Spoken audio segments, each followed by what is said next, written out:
cap pacte injust es pot deixar enrere, ni tancar portes ni oblidar-lo. S'ha de fer justícia, no cal anar a fer sang tampoc, però bé, almenys fer justícia, reparar la memòria i la dignitat dels que van lluitar i sobretot intentar trobar també els que encara tenen familiars perduts per les cunetes que no saben ni on són i potser no els trobaran mai.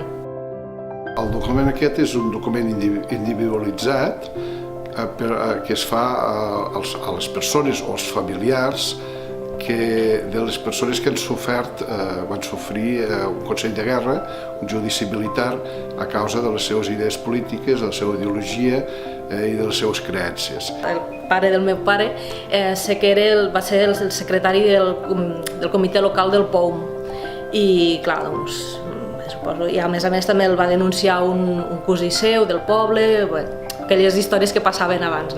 I en certa manera és restituir la dignitat i l'honor i la memòria d'aquestes persones.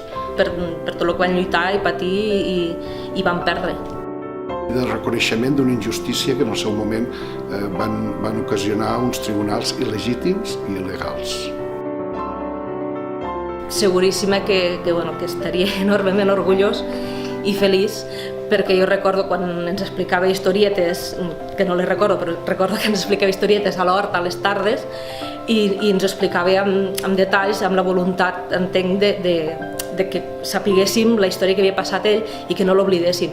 Per tant, jo crec que sí que estaria emocionadíssim.